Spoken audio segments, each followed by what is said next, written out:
Well, good evening. Welcome to the Council on Foreign Relations. I'm Richard Haas, the president of this organization, and I want to thank all of you, whether here in person or watching us through one or another technology, for joining us for tonight's Sorensen Distinguished Lecture on the United Nations. Now, this is the first Sorensen lecture since Ted passed away in 2010.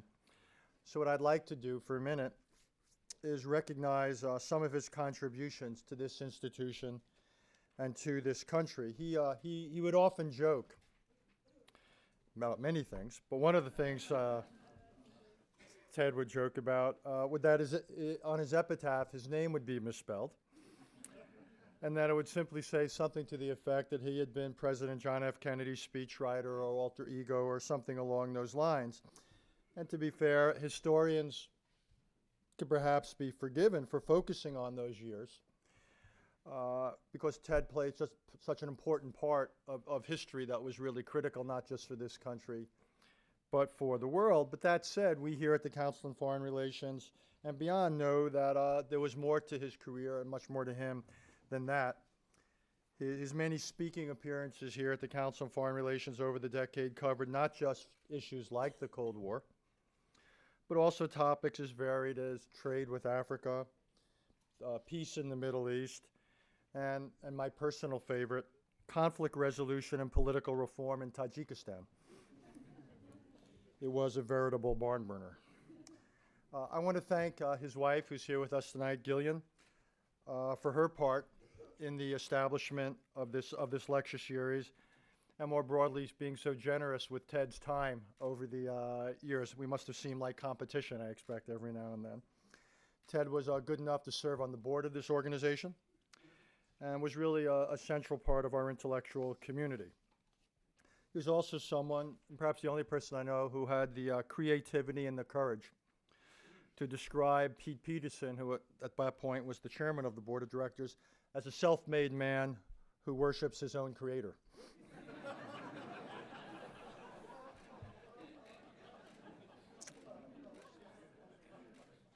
I know that Ted would have been delighted to welcome tonight's speaker. Ban Ki-moon is the 8th Secretary General of the United Nations, and he's led that institution just several blocks to the east, in case you were wondering, since 2007. And he's worked hard, to say the least, to highlight the importance of international action on challenges ranging from climate change to food security, to poverty, to conflict resolution. And he's done this at a time, I would say, of unusual challenge for his organization and for the world. It's all taken place against the backdrop of global economic difficulty.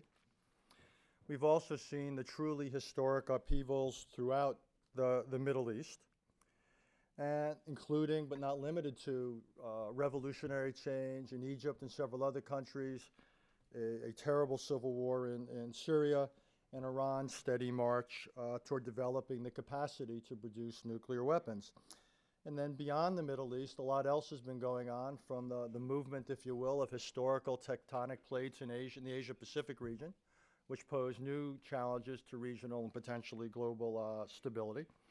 And then there's been the structural issue at the same time of integrating many of the world's new powers, from China to India to Brazil and others, into the institutions of global governance, including the UN, that deal with issues ranging from climate change to trafficking in drugs and persons. In short, he has one of the world's most demanding and most important inboxes. What we're going to do tonight, and we're fortunate indeed, is to hear the Secretary General make some opening remarks.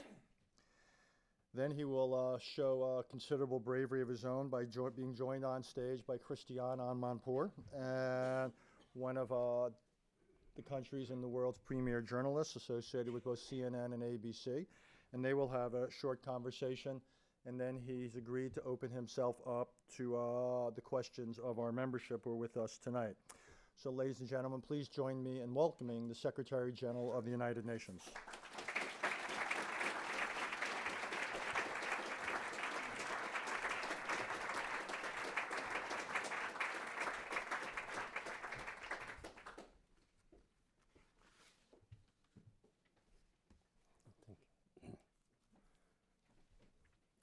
Thank you, Dr. Richard Haas, President of the Council on Foreign Relations, my good friend Gillian Sorensen, Ms. Christiane Amanpour of CNN, distinguished guests, ladies and gentlemen.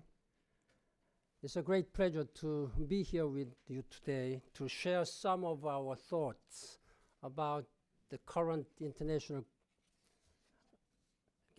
world, and I'm very much moved by your warm welcome. Just standing in this Council on Foreign Relations today, when it comes to timing of my speech today, I think my appearance tonight seems to be sandwiched by two big events. Yesterday there was a Grammy Award. Tomorrow, most importantly, the President Obama is going to have his Union address, State of the Union address. So I'm sandwiched. Of course, I know I should not try to compete with the President Obama. I don't have any such intention or ambition. Perhaps I'm luckier than President Obama, at least in one sense. Since I'm not belonging to either Democrats or Republican, you can feel free to applaud together in this hall, whatever I may say, if you agree. And as for the Grammy Awards, I know you are webcasting this event this evening, but I will not try to be a South Korean YouTube sensation. I promise you that no Gangnam Style for me today. In any way, thank you very much again. I'm especially honored to deliver this Sorensen lecture on the United Nations. The Sorensen commitment to the principles and goals of the United Nations is unrivaled. Ted Sorensen wore UN blue helmets since the model UNESCO exercise he took part in as a student. His law practice found many ways to advance UN causes. Gillian Sorensen, your voice has reached across this country and around the world. For decades now, you have been a great UN advocate explaining what we do and why it matters. I know how much it pained you and Ted when the United Nations was marginalized or misunderstood, not much appreciated. This annual lecture has helped to serve as a welcome corrective. You may all be aware that my own career also started in diplomacy when I was as a young high school student, when I was lucky enough to meet President John F. Kennedy in 1962. 1 minute at the time, I was just a very poor rural boy visiting from war-torn South Korea. The next, standing there in the Rose Garden in 1962, I was determined and inspired to do my own role, to do for my country, and later, if possible, to work for the world. That is what I'm here. I have wondered about Ted Sorensen's whereabouts at that time. Was he there watching us? Or most likely, he must have been bending on a typewriter, wrestling another historic, memorable phrase into being. In any way, whatever the case may be, I feel fortunate that my life has been touched by the Sorensen spirit of service. Ladies and gentlemen, you all know how many issues are on the United Nations agenda. I cannot possibly cover all of the issues which is now being addressed by the United Nations, by myself, by very dedicated UN staff in this very limited time. And therefore, I have done what is a typically very dangerous thing for a UN Secretary General to do. I have chosen just the two items above all others to discuss in depth. These two items both have huge consequences. for humanity. In both cases, the international community is not upholding its responsibility. Both risk harsh judgment of history should current trends continue, and both require collective action that must involve the United Nations. What are those two issues? I speak about the crisis in Syria and the threat of climate change. We can use the question and answer session to cover other issues like situations in Mali, Afghanistan, Democratic Republic of Congo, or Democratic People's Republic of Korea, just a few. But for me at this time, Syria and climate deserve our heightened attention. Ladies and gentlemen, Syria is self-destructing. After nearly 2 years, we no longer count days in hours, but in bodies. Another day, another 100, 200, or 300 dead. Fighting rages, sectarian hatred is on the rise. The catalog of war crimes is mounting. Sexual violence is widespread. The destruction systematic.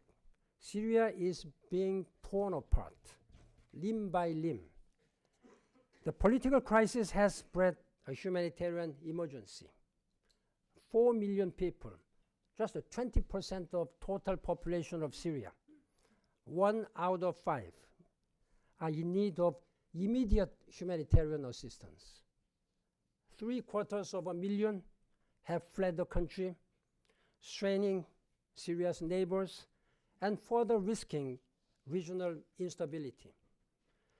The pledges from the donor conference 2 weeks ago, which I convened in Kuwait, will help us to bring comfort to those in need.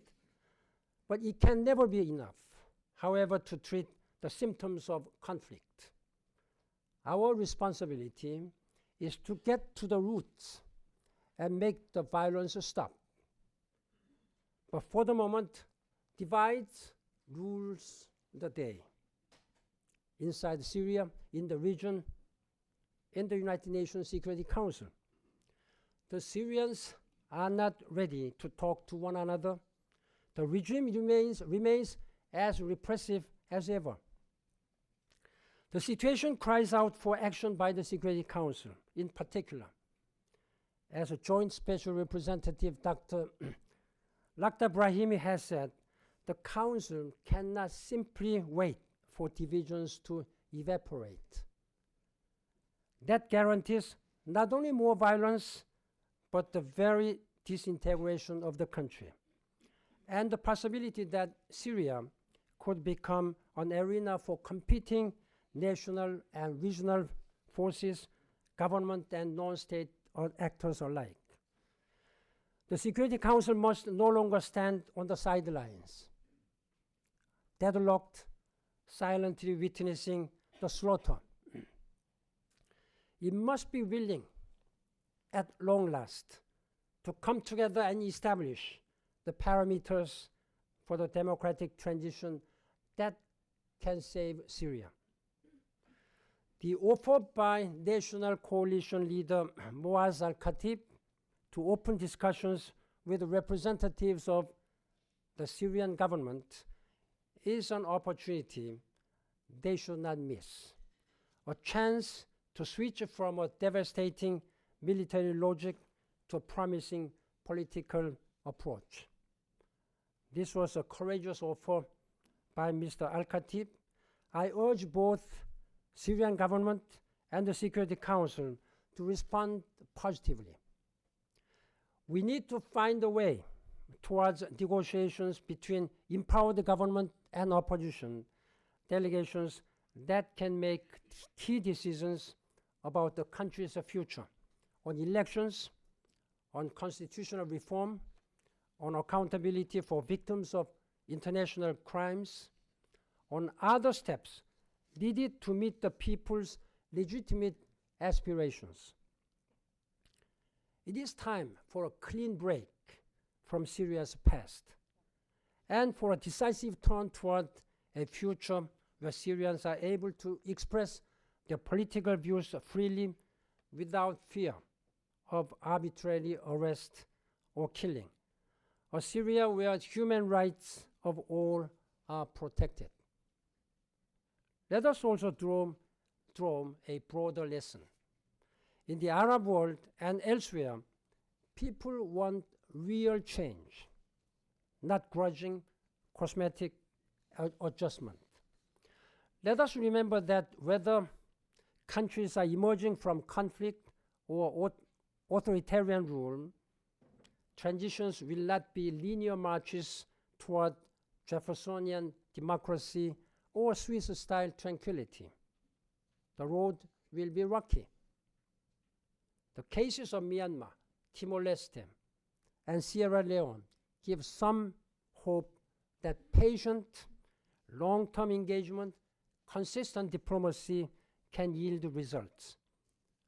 The case of Mali shows how little we sometimes understand about the fragility of democracies considered well established.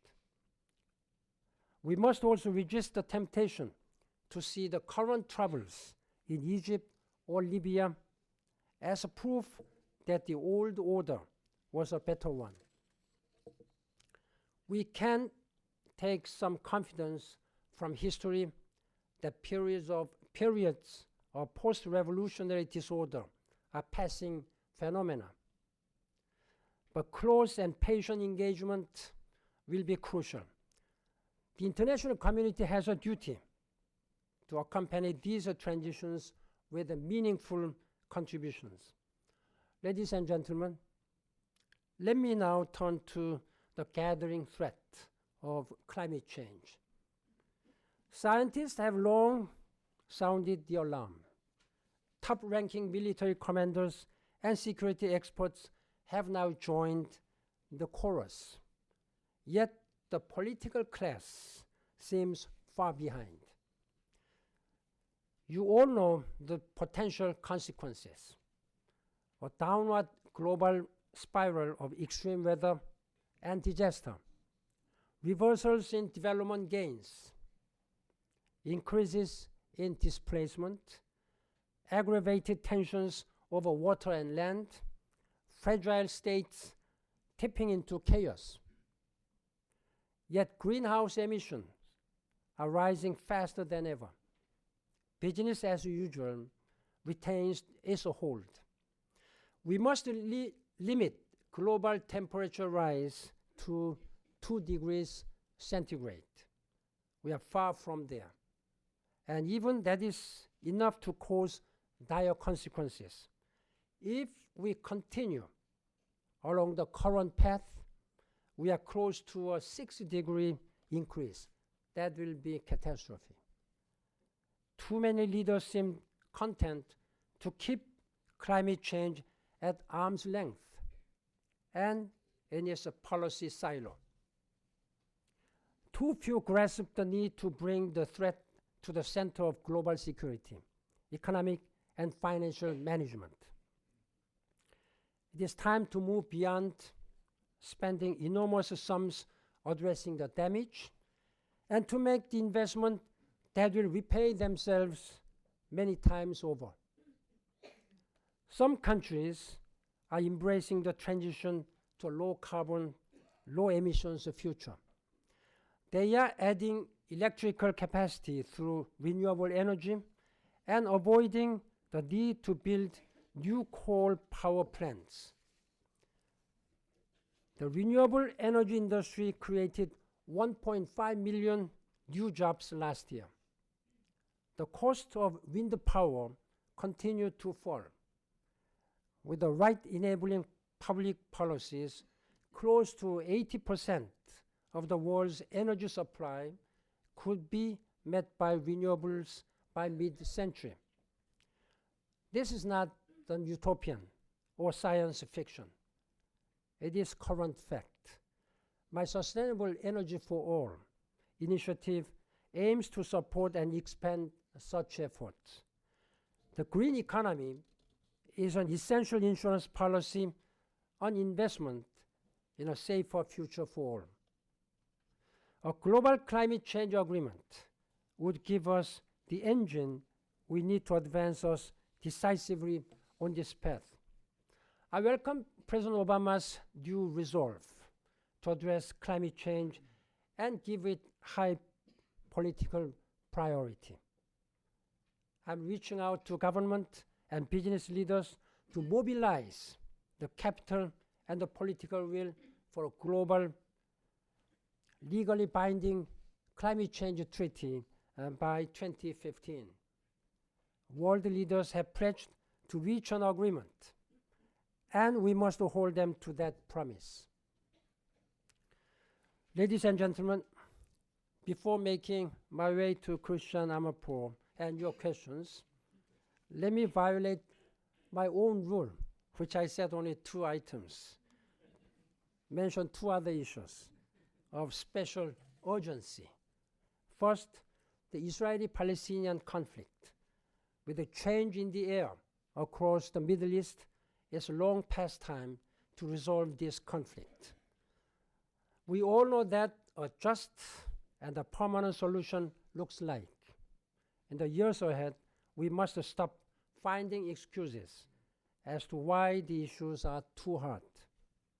Second, situations on the Korean Peninsula. I have urged the new leadership of Pyongyang to refrain from any further provocative actions, particularly another nuclear test. It is time for the DPRK authorities to heed the unified call of the international community to return to dialogue for the denuclearization of the Korean Peninsula. They should also address international concerns, including about the dire humanitarian and human rights situations. Should they reverse course, doors are open for the DPRK to build a better future.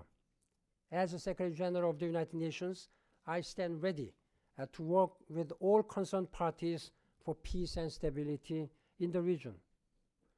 On the more general question of disarmament, here too, I welcome President Obama's heightened attention, including efforts to reduce nuclear arsenals.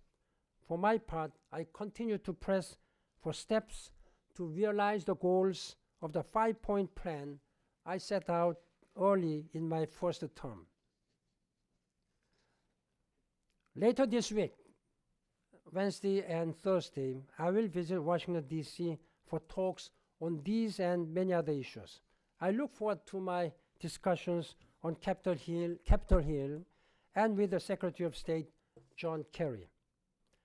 My task as the Secretary General is to address crisis today while building solid foundations for tomorrow. I seek good international formulas. I try to make possible the sacrifices and compromises that may be painful in the moment, but which bring great dividends for coming generations. We live in an age of monumental transitions, economic, demographic, political. Global interdependence is deepening. Transitional threats are growing. This means we must make better use of the United Nations machinery. From peacekeeping and peace building, from prevention to international criminal justice, our tools have proven more dynamic than most people give us credit for. But we also recognize the need for our vehicle, first created in the 1940s, to be equipped for the highways of the 21st century. International machinery does not operate on its own. Hardware requires programmers. We need national leaders to think globally. We need a stronger sense of collective responsibility. And we need the United States, our last best hope.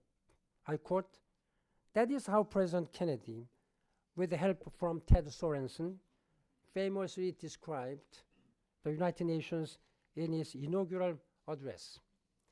He was speaking about the world in the grip of an arms race.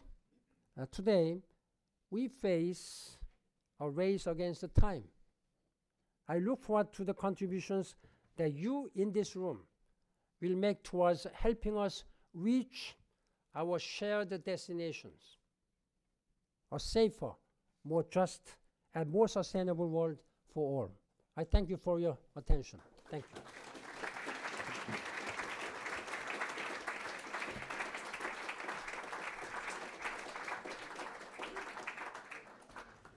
So without further ado, because I know we're all on a schedule, I'm going to speak to the Secretary General further for about 10 minutes, and then we're going to open it up to the members for questions. So, Mr. Secretary General, when you've got your papers sorted out,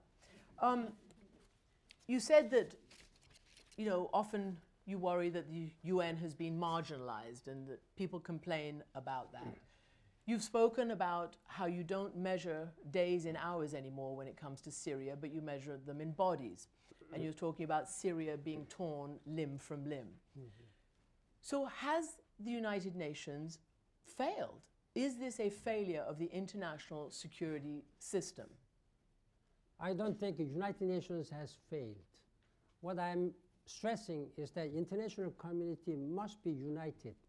As I said, division rules the day. Particularly, the Security Council members should feel a collective responsibility for the humanity and for the history. How can they answer after many years, after this crisis is over, and whether they have done all what they should have done? I, as a Secretary General, don't want to apologize to the international community after many years for what I and we could have done for humanity. This is my message. For that, first of all, Syrians, both parties, they must stop killing each other. And they must sit together.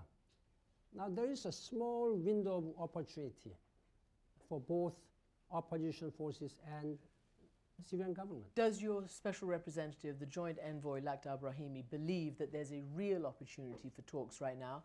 You mentioned Muaz al-Khatib, the opposition leader, has offered to meet the members of the Assad regime. And in fact, the Assad regime has also said that it would like to hold talks as well. But there are a lot of conditions attached by both sides. Do you honestly believe that there is a chance for talks? If there is a political will, commitment for humanity, there is a chance. Today I had a long talk with, again, over telephone with Lakhdar Brahimi. We discuss with him every day, either myself, my Deputy Secretary General, or Jeffrey Feltman, our head of a political department. We always discuss, and he met Muaz al-Khatib yesterday in Cairo, and they discussed all this political transition. I think they are ready. And even these opposition forces are now ready to talk with all the parties concerned, including Syrian regime, for whom they rejected to meet. And they asked this in the past that their condition was that President Assad should step down before Their condition now, yes, their condition now is to release all the political prisoners. that I have been urging Syrian authorities, and I have conveyed my message to President Assad that he should do whatever he can to create an atmosphere conducive for dialogue, for political transition, in releasing all these prisoners, and particularly women detained for political reasons. This has been going on for nearly 2 years, and you've expressed frustration quite regularly. When I interviewed you last, I asked you what is Plan B, and you said there is no Plan B. Now, you've just talked about a collective responsibility. Well, the United Nations adopted a responsibility to protect. Has it failed in Syria? We have seen some good examples when it comes to responsibility to protect. This is a principle agreed upon and committed by all the world's leaders in 2005. And the member states of the General Assembly have been discussing this matter, how to operationalize this very important principle.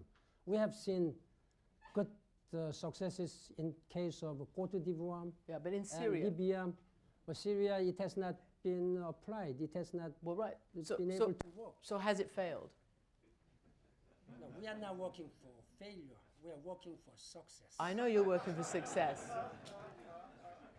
Would you say it's a success then? No, we have yet to work very hard. We have to work very hard. That's why I'm asking world leaders, whether they are in Syria or in the region, in the Security Council, they have to be united. They have to have a sense of responsibility for humanity, for the future, and for history. As they were leaving the administration, Secretary of Defense Leon Panetta, CIA Director former David Petraeus, outgoing Secretary of State Hillary Clinton, said that they all supported the idea of arming and training the rebels. Do you think that diplomacy can work the best efforts of Lakhdar Brahimi if it is not backed up by the use of force or the threat of the use of force? In Syria, I'm talking about. Basically, in principle, and I have been urging both parties to. Oh.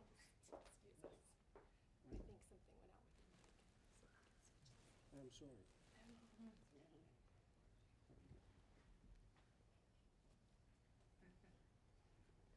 Was it being recorded or it's just not on the It's just, on the loudspeaker? and it wasn't on the loudspeaker. It was being recorded. There we go. And if you'll hold on to. Live television. This is live? It is. It's being streamed. It's being streamed, but don't worry. Okay. Okay, I've been. just so tuck those wires in.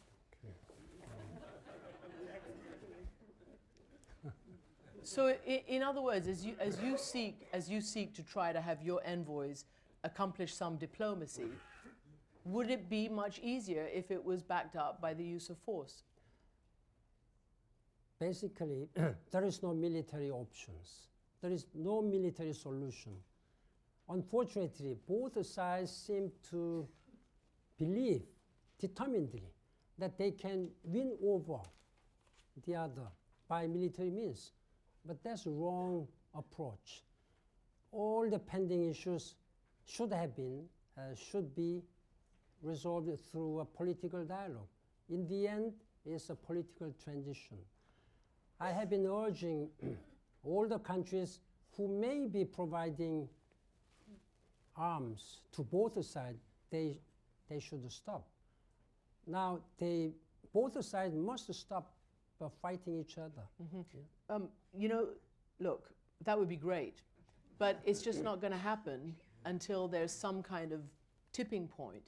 And I was speaking to Senator McCain today, who said that all the reasons for not intervening have now come true because of not intervening. In other words, the idea that one would create a space for jihadis if one intervened. They're already there by not intervening. The idea that it would spill over into the region by intervening has already happened by not intervening.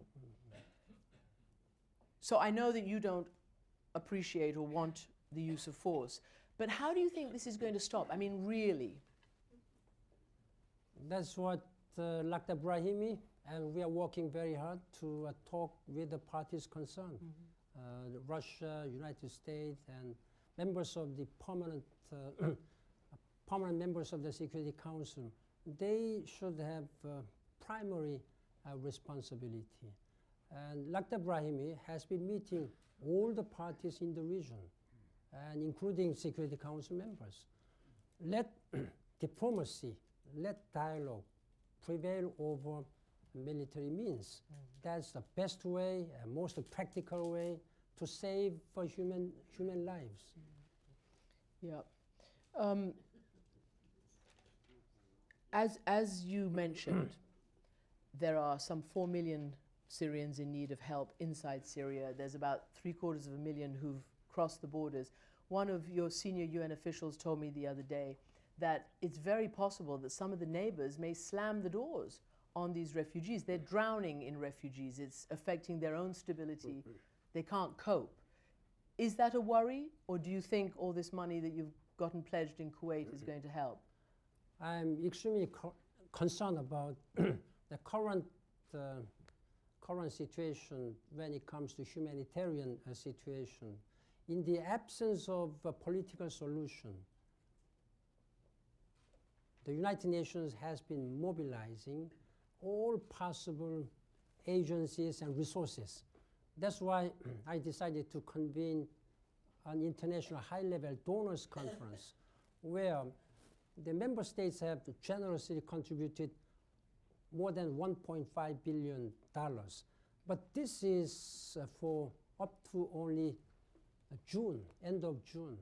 The number of refugees are increasing day by day. Sometimes more than 3,000 people cross the border overnight through Jordan, Iraq, Lebanon, and Turkey. So it's almost impossible to handle all these refugees. The total number is almost reaching 800,000 as of today, and there are 4 million people affected, at least 2.5 million people internally displaced. Do you worry that countries like Jordan will just say enough? We can't have any more. I visited the Jatari camp in Jordan and also refugee camp in Turkey. My message has been consistent. Please keep your border open. There were some cases that they were returning these refugees, but I'm urging them to keep this refugee flow. But whenever and wherever they want to find a place, they should be accommodated. The United Nations will do our best efforts to provide humanitarian assistance. Let's move on to North Korea. You said that you had urged the leaders of North Korea not to conduct another nuclear test. Who have you spoken to, and what has the response been? First of all, I have been using my public statement as a Secretary General of the United Nations, and the messages I have been conveying to Pyongyang through the major countries in the region. So you haven't picked up the phone and talked? I have not been able to talk directly to leadership in Pyongyang. They don't work in that way. I don't think whether anybody has ever spoken over the telephone to North Korean leadership. That's what they do. So sometimes it's very, very difficult. So what will the new president of South Korea, what will the new president of South Korea be able to do? She's already spoken about wanting to change, to an extent, the policy of her predecessor. She has a very good practical vision. This Korean Peninsula confidence trust process. She met the former leader Kim Jong-il in 2002. And I think she is in a better position to really break this deadlocked situation on the Korean Peninsula. Now, my message has been that if DPRK conducts a nuclear test at this time, unfortunately, it may effectively tie the hands of a new president of Korea. Then it may take a long time before anybody can really be able to think about normalizing the relationship. Therefore, I would urge again to DPRK authorities to focus their priority on making their people economically sustainable, and their well-being of people is more important at this time. If they conduct nuclear tests, it is not only runs counter and violate the relevant Security Council resolutions, but it's going toward the wrong direction. You mentioned Mali. The UN and the Security Council are in talks, I think, about a potential peacekeeping force for Mali. Is that something that you can see happening? Are the talks far along? Will there be a UN peacekeeping force there? I know that members of the Security Council are discussing this matter, and in fact, I had some initial discussions with the members of the Security Council on this matter. But the situation at this time is still very precarious, very dangerous at this time. So we need to assess the situation on the ground before we will be able to discuss establishing the UN peacekeeping operations. Do you think it should happen? I think it's a matter of time when these coalition forces will be able to address the security concerns on the ground. Then we will be able to discuss this matter. On a different issue, in a different country, you've had a lot of UN and NGO humanitarian medical workers trying to vaccinate populations in Pakistan, and they are being killed. I mean, they're just being killed, and some of these vaccination programs are having to be suspended. I mean, do you see any way out of that? What is going on, and have you had any conversations that lead you to believe that that's something that's going to stop or be reversed? It is totally unacceptable that health workers are being killed while vaccinating polio in Pakistan, in Nigeria. Unfortunately, again, yesterday, the 3 North Korean health workers, doctors, were killed by these people. And I have condemned in the strongest possible terms. They are working selflessly for benefit of people, for health of those young people, to eradicate the polio. There are only 3 countries in the world at this time where polio still exists. That's Afghanistan, Pakistan, Nigeria. We are working very hard with the leaders of those countries to eradicate once and for all this polio. If the violence doesn't stop, will these programs be ended?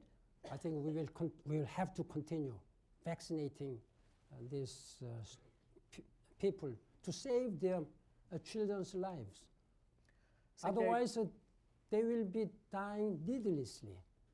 Secretary General, thank you very much. Thank you very much. And now we're going to open it to questions. So I have a couple of instructions here regarding how to do the questions. I think, aren't there microphones? Yes, okay. So I saw a hand over there first, right there, this gentleman. Yeah, you got the mic there? Mhm. Thank you. Dan Altman from NYU and Northyard Economics. Mr. Secretary General, I'd like to ask you about an area where you do have some real leverage and not just moral suasion, which is the running of the UN itself. The UN, despite its effectiveness in some areas which you mentioned, still has a reputation for opaque administration, for hiring and coddling perhaps incompetent workers, and also for perhaps wasting some money here and there, though many governments and companies do that as well. And I would like to ask you, what can you do to improve the transparency and accountability of your organization, since those themes are 2 things that you emphasize so much? I can tell you from my own experience, I've been unable to figure out how Not much, for too long, example, okay? this Not a last speech. sentence. Not a speech. And please, everybody, members, not a speech, otherwise we don't get anywhere. How much, for example, did the Rio Plus 20 conference cost the UN as a whole? Okay, Maybe thank that's you. a good place to Thank start. you. First of all, improving efficiency by enhancing transparency and accountability has been one of my top priority as a change management policy. I think we have achieved a lot. United Nations is different from the past. Of course, in the past, United Nations must have been working very hard to improve their way of working. But since I took over this responsibility from day one, the accountability, ethics, high level of ethics, and the transparency and openness and accessibility have been some key words for my administration, and I'm going to continue to do that. you talk about the Rio Plus 20 summit meeting. Again, we have achieved a lot. For just one example, we had for the first time to use this smart conference, the paperless conference. We used just some tens of thousands, like 30,000 pages printing, distributing to the member states. Otherwise, it might have been millions of pages. The recent Doha Climate Change Conference in December last year, we also reduced a lot, millions of pages of paper by using smart paperless conference. And this is what United Nations is trying to improve the way we work. Over there, Ken Roth of Human Rights Watch. Ken, I know you know how to ask a question. Mr. Secretary General, I would like to ask you about a particularly courageous step you took in your first term in commissioning the so-called Petrie Report, which looked very critically at the UN's operations in Sri Lanka in the waning months of the war with the Tamil Tigers, and essentially criticized the UN for prioritizing humanitarian presence over speaking out over the indiscriminate shelling and murder of 40,000. There are two recommendations that make it I want to ask you for a progress report on. One was the recommendation that a senior political person be put in charge of any crisis like that so that the UN's priorities were properly reflected. And second, that there be a rapid deployment of human rights monitors to make it contemporary in a situation like Mali or Syria. Where does that stand? Now, I have decided when it comes to Mali, we didn't have any mission there. As soon as this crisis began, within 1 week, I have dispatched and deployed on the ground this high political mission. And I deployed, in close consultation with the High Commissioner for Human Rights, more humanitarian monitors on the ground. We will try to increase more. The protecting human rights and also humanitarian assistance, this is a top priority in all the conflict zones, as we have been doing in Sri Lanka and elsewhere. And in that regard, I appreciate Mr. Ken Roth, with whom I have been working very closely. Your advice has been quite appreciated. Thank you very much. Thank you. Right here. Is there a microphone?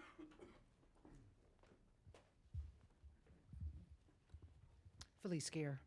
Mr. Secretary General, when you spoke here in 2006, before you were elected, you said that the responsibility to protect was one of the issues that was your top issue for you, needed to be substantiated. There is no one currently in the position of special representative on responsibility to protect. Do you intend to fill that position? I was here in May 2006. In fact, at that time, I was one of the candidates for this job. I'm lucky, fortunate to be chosen as a Secretary General to serve the United Nations. Today, this afternoon, I just quickly went through what I said the last time in 2006. So you pointed out exactly what I said. One of my campaign pledges at that time was that if and when I would be elected Secretary General, I'll do my best to operationalize the concept of responsibility to protect. I'll continue to do that. As you know, I appointed the special advisor on responsibility to protect, but it has been quite difficult how to deal with this level of comfort of member states on this principle. It has been quite a sensitive and patient process, but we have had several rounds of General Assembly discussions, and there was a consensus resolutions. We are moving, even though it's not moving fast enough as we have been expecting, as you may be expecting. I think we are going toward the right direction. And at this time, Mr. Dieng, who worked as a registrar of ICTR, International Criminal Tribunal for Rwanda, is now working as a special advisor on prevention of genocide and special advisor for responsibility to protect. But when time comes, I'll try to appoint to separate the special advisor on that. Thank you.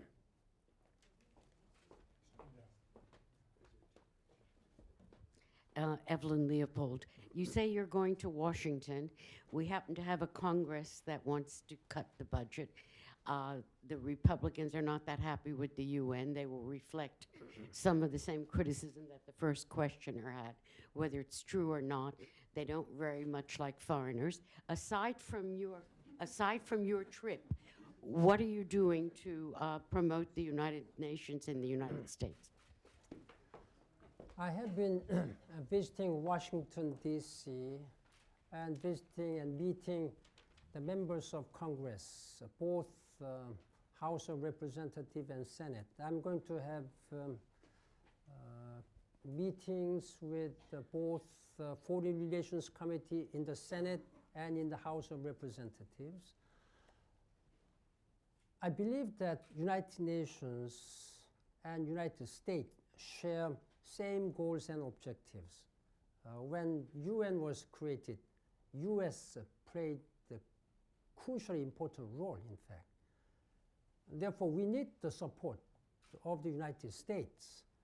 The 22% to 27% of UN budget is being borne by the United States, the largest contributor. And on top of this, assess the contribution, US pays a lot of extra budgetary contributions on development and human rights and security and peace issues. We are very much grateful. That's why it's crucially important for any Secretary General of the United Nations or any staff of the United Nations to have a strong support of the United States. That is why I always try to meet starting from President and Secretary of State and members of the Congress. And I also want to get support from the citizens of the United States. That's why I've been traveling a lot around the United States. United Nations Association of UN and also United Nations Association of United States and also UN Foundation. They have been playing a great role to help United Nations. So before I take another one from the floor, I need to ask you a question from a national member. It came over via email. And this is from Nancy Elsey, International Medical Corps. She's in Santa Monica, California. She wants to know, how do you envision the UN better leveraging the impact of NGOs to support the 4 million Syrians who we've been talking about in need of help? How are you planning to make that happen? And what critical needs, she asks, are the UN prioritizing? Working together with the NGOs is crucially important.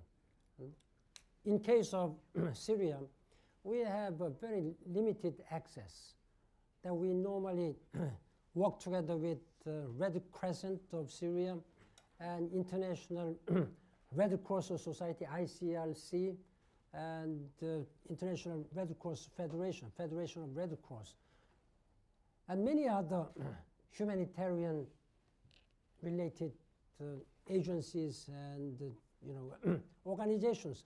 They provide generous, not only generous resources, they provide a lot of access. They play a very important role. There are a lot of people in Syria who are complaining now that they're not getting the stuff that they need. They're cold, they're hungry, they don't have enough medicine, despite your best efforts. What are you prioritizing? There is a limit for the United Nations at this time. First of all, access problem and the resources. The OCHA has been organizing this one, this humanitarian coordinator, together with World Food Program, United Nations High Commissioner for Refugees, and the WHO, and all other, UNICEF, all other humanitarian related agencies are working very, very hard in close consultation. I'm myself chairing meetings quite often to have a coordinated and structured way of delivering assistance.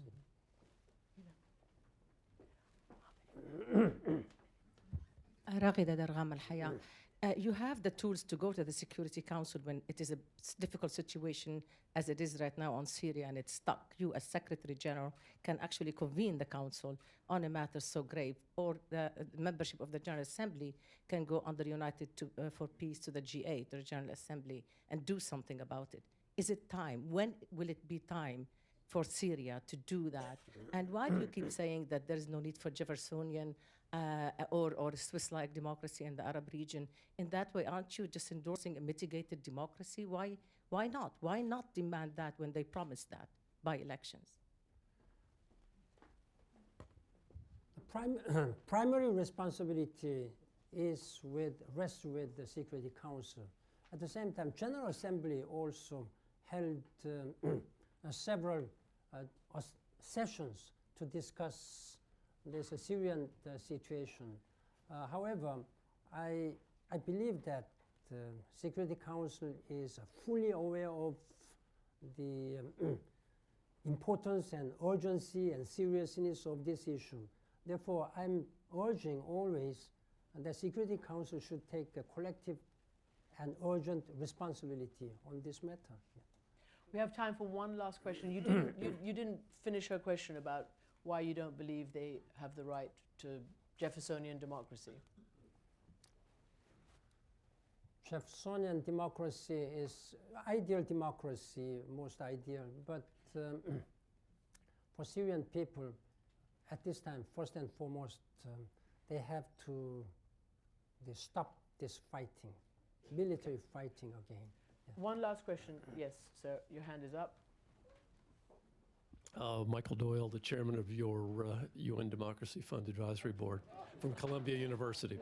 I have a question for you, Secretary General. Many people have come to the view that the R2P route through the Security Council has failed because of the stalemate in the Council, and therefore there are suggestions that's already been raised here of a Plan B, which is arming the rebels. Could you tell us your concern about Plan B, arming the rebels as a way to resolve the civil war in Syria?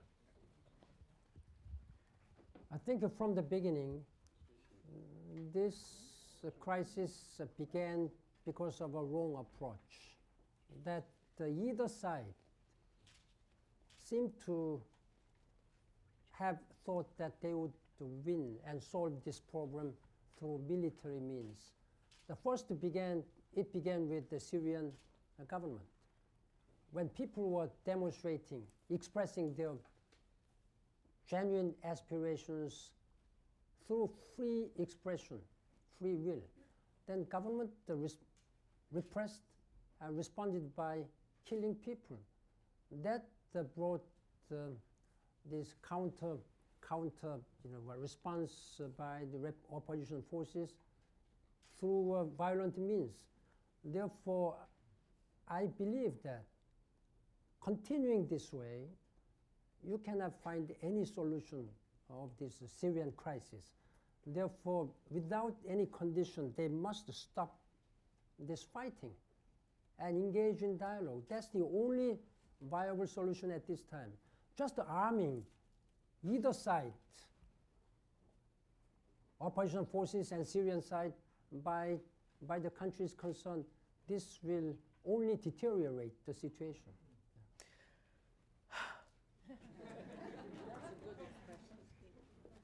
Thank you very much. I mean, it's hard to know how it can get any worse, but it can, because it can go on and on and on. But let's hope that some sanity prevails at some point. Secretary General, thank you very much indeed for joining us and members of the Council on Foreign Relations.